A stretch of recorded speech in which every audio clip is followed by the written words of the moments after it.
Was that Kilo November 6, Mike X-Ray Papa?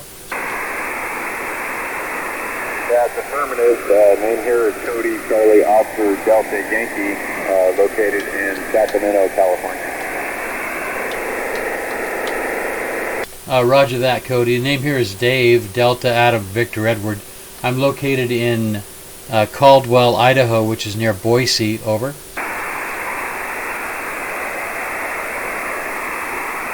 Roger that. Yeah, that's right about in line with the gray line today. So, yeah, that makes sense. Got you at 5.7 at least here.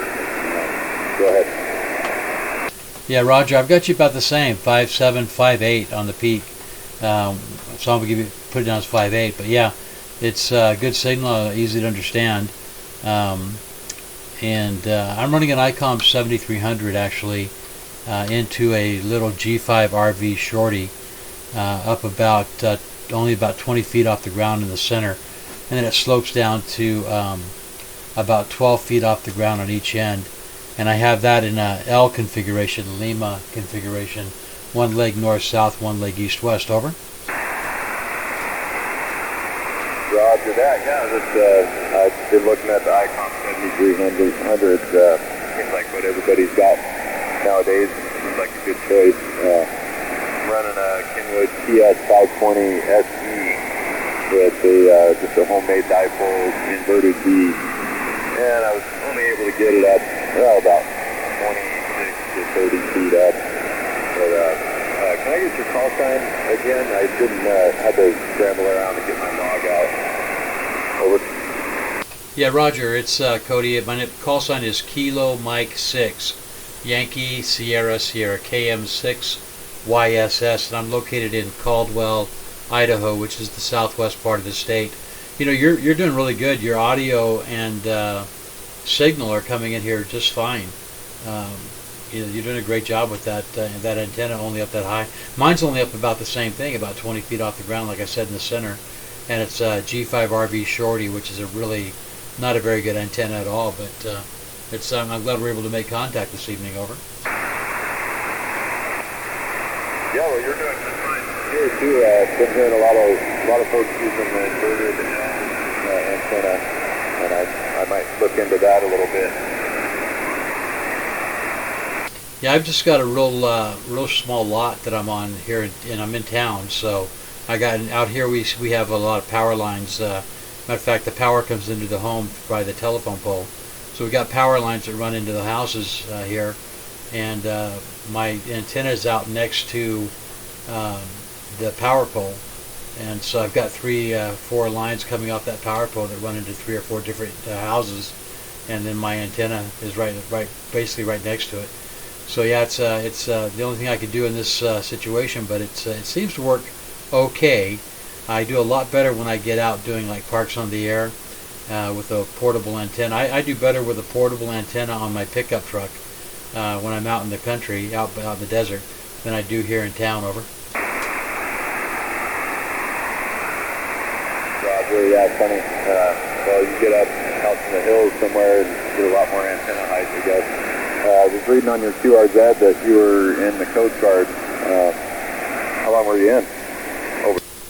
I was in 4 years, from 1976 to 80. Way back when.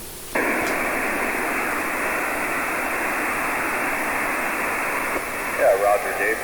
Yeah, I was stationed up on Coast Guard Cutter Alert in Astoria, Oregon, back in 2009. Over. Oh, very good. Well, thank you for your service, man. I know that was looked like a fun place to be. The Alert was what was that a 92-footer, or was that something else? I think the older one may have been like a 90-something footer, but this one was a 210. I think it was the third generation of the name, at least. It was a medium endurance cutter.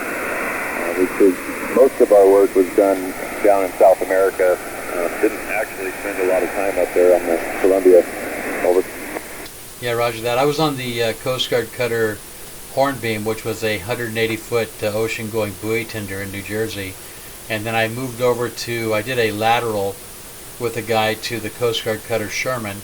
My last year in the Coast Guard I spent on the Sherman and brought it around from Baltimore to San Francisco when they moved it from the East Coast to the West Coast. And I got to do one tour up to one Alaska patrol with it, which was a lot of fun. I had a great time on that boat too. Oh, Roger. Yeah, they say work hard, play hard on those, I guess. Buoy tenders. I never did get up to Alaska. Kind of wish that we had. Yeah, it was a lot of fun. I honestly had a lot more fun on the buoy tender. I was on that boat for 2 years on the Coast Guard cutter Hornbeam out of New Jersey on the buoy tender, and that was a really good boat. That was a lot of fun. We basically would be out 3, 4, 5 days at the most, and the captain always liked to be in for the weekends, so we were pretty much home on the weekends every weekend, unless we went down to Guantanamo Bay for what was that called, where you go down there with the Navy and do those trials down there. So it was just really kind of funny for a buoy tender to be doing those kind of war games with the Navy out of Guantanamo Bay.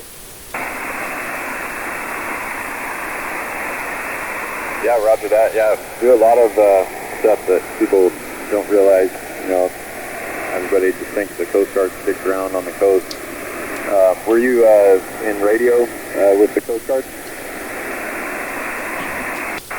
No, I was actually a machinery technician, and went to machinery technician school in Yorktown, Virginia.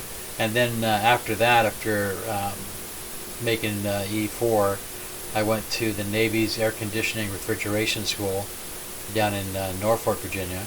And so then I worked in auxiliary, in the auxiliary unit, working on the equipment that was outside of the engine room the rest of my time that I was in.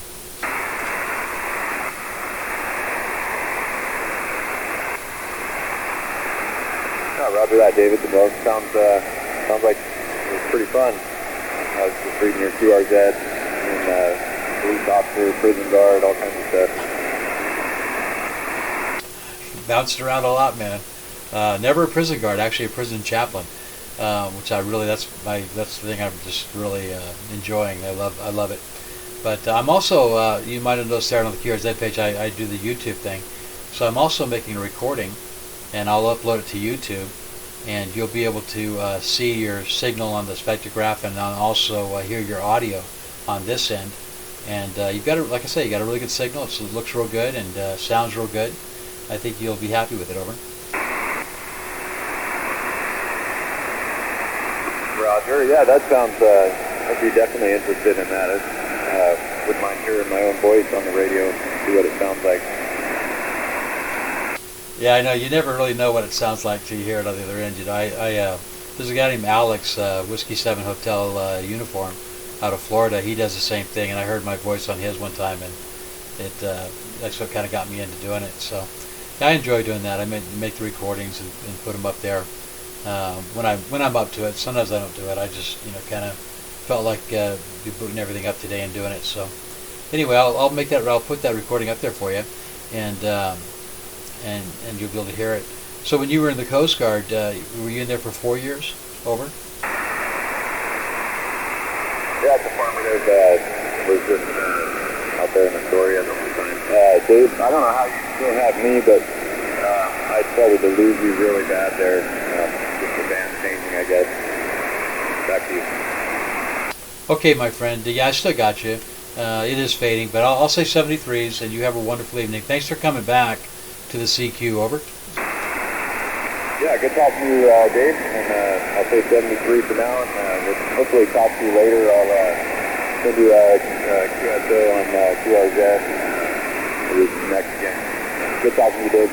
This is Kilo November 6th, Mike X-Ray Papa. Clear.